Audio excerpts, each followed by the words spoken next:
question pour commencer. Est-ce que vous avez une idée aujourd'hui, en 2022, quand un tube, une chanson sort, combien de temps environ elle reste dans le top 100? Une idée comme ça. Alors, 2 semaines. Et pour bien comprendre, si on se plonge 20 ans en arrière, en 2002, à votre avis, on était sur quelle échelle de temps? 5 mois. 5 mois. Donc effectivement, il y a une évolution de plus en plus rapide des choix des consommateurs. Et cette évolution, on la ressent bien, puisqu'aujourd'hui, 88% des dirigeants nous affirment savoir que leur entreprise ne réagit pas assez vite au changement des consommateurs. Alors on le sait parce qu'on a mené une étude auprès de 850 dirigeants et de 25 000 consommateurs dans le monde pour avoir ces chiffres. Et ces chiffres, ils sont vraiment corrélés par la vision qu'en ont les consommateurs qui, eux aussi, pour 2/3, estiment qu'effectivement, leurs marques ne réagissent pas assez vite à leurs besoins changeants. Et pour ne rien faciliter, il y en a plus de la moitié, quasiment 60%, qui nous disent que dans les 12 derniers mois, elles ont changé leurs valeurs, les choses qui les font consommer de manière vraiment intrinsèque. Et donc, évidemment, ça n'aide pas. Donc, on vit une véritable crise de la pertinence. Et pour répondre à cette crise de la pertinence, il y a une évolution naturelle qui fait que les marques ont besoin de non plus être dans une approche de consommation, mais dans une approche de contribution, c'est-à-dire de ne plus se centrer sur le consommateur, mais de se centrer sur la vie. Alors, c'est quoi l'approche life-centrique? Eh bien, c'est considérer le consommateur dans son ensemble, avec toutes les forces externes qui influent sur ses choix de décision. Ça va être, par exemple, évidemment, l'environnement, mais aussi la santé, la politique, la société, etc. Donc c'est vraiment prendre cet ensemble pour ne plus considérer le consommateur comme, dans sa simple consommation, mais vraiment comme un consommateur citoyen dans un écosystème vivant. Donc ça, c'est une vraie démarche différente, mais en même temps une sorte d'évolution naturelle, comme je le disais. Et alors, chez Accenture, notre rôle, c'est d'aider nos clients à initier cette démarche et ce changement. Et pour ce faire, on a défini 5 méthodes différentes et avérées qui permettent d'y aller. Alors, il n'y a pas de chemin parfait et unique à suivre. C'est à chaque entreprise, en fonction de qui elle est, de ce qu'elle souhaite faire, de choisir, là encore en toute pertinence, laquelle de ces approches, singulier ou pluriel, est la plus pertinente à mettre en œuvre pour elle en priorité. Alors ces 5 approches, je vais très rapidement vous les présenter. La première, c'est celle de ne plus considérer uniquement le consommateur dans sa consommation, j'en ai parlé très rapidement. Donc ça veut dire quoi? Ça veut dire de prendre en considération le fait que quand il consomme, en fait il est multifacette. Aujourd'hui on est tous parents, étudiants, consommateurs, mais aussi parfois militants, amis, etc. Donc on a différents états. Ces différents états qui évoluent et qui changent vont influer sur notre manière de consommer.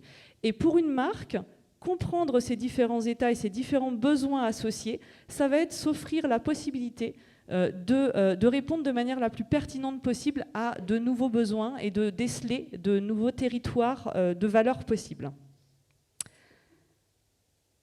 La deuxième démarche, c'est celle donc d'élargir le champ des possibles, c'est-à-dire de ne plus uniquement répondre à son besoin initial, mais d'essayer d'assouvir des besoins non adressés, qui peuvent être des besoins sociétaux, environnementaux ou sociaux de notre consommateur, et vraiment d'aller définir comme ça des nouveaux terrains de croissance complètement différents de ceux qu'on a l'habitude d'adresser par son marché habituel.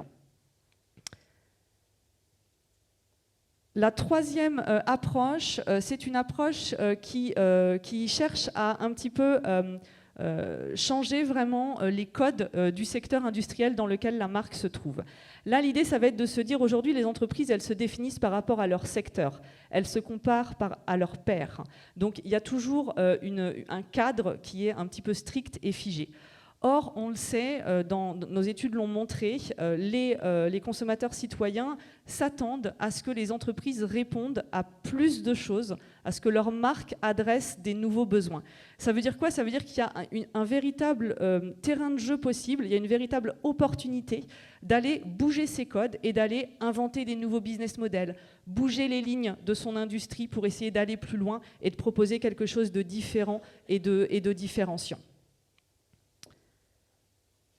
La quatrième approche que l'on propose, c'est celle de la simplification de l'expérience client.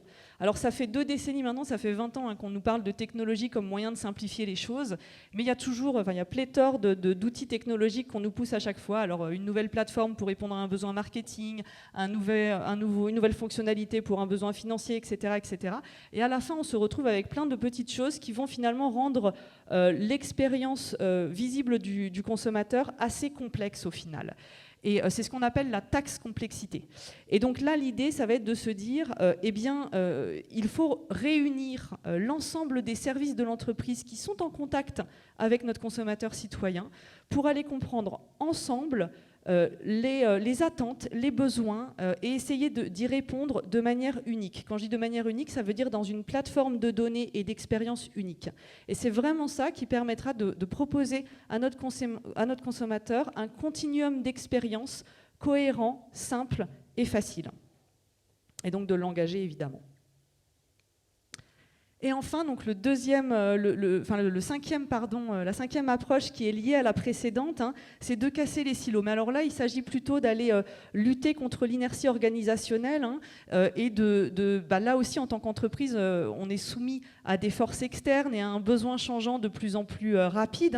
Nos employés sont aussi dans une quête de sens et dans un besoin de changement de notre part. Donc l'entreprise en tant que telle est aussi soumise à ces changements de plus en plus rapides. Et donc là, l'idée, c'est de vraiment casser les silos pour redonner de l'agilité et de la flexibilité à l'entreprise et lui permettre de s'habituer à un changement de plus en plus rapide et d'y répondre le plus efficacement possible. Et alors, assez paradoxalement et de manière un peu plus effrayante, il y a plus de 85% des dirigeants que nous avons interrogés qui nous ont dit qu'aujourd'hui, leurs entreprises sont plus réticentes à faire des changements qu'avant la pandémie. Donc on voit bien que là, il y a un petit problème parce que justement, elles devraient l'être encore plus pour justement se garantir et éviter ce risque de se retrouver à terme dans une incapacité à changer par rapport à un besoin mouvant. Donc voilà globalement ce que je voulais vous présenter ce matin. Et donc en conclusion, vous l'avez compris, ce qui est important, c'est donc de se positionner dans une démarche life-centrique, donc c'est-à-dire vraiment de considérer le consommateur citoyen dans son ensemble. Et bien sûr, cela va aller de pair avec une vision un peu différente de la définition de la croissance qu'on a aujourd'hui, qui est souvent une croissance uniquement financière, pour venir ajouter des éléments extra-financiers dans notre définition de la croissance et prendre en considération aussi dans notre définition de la croissance des éléments qui sont liés à ces forces extérieures dont je vous parlais tout à l'heure.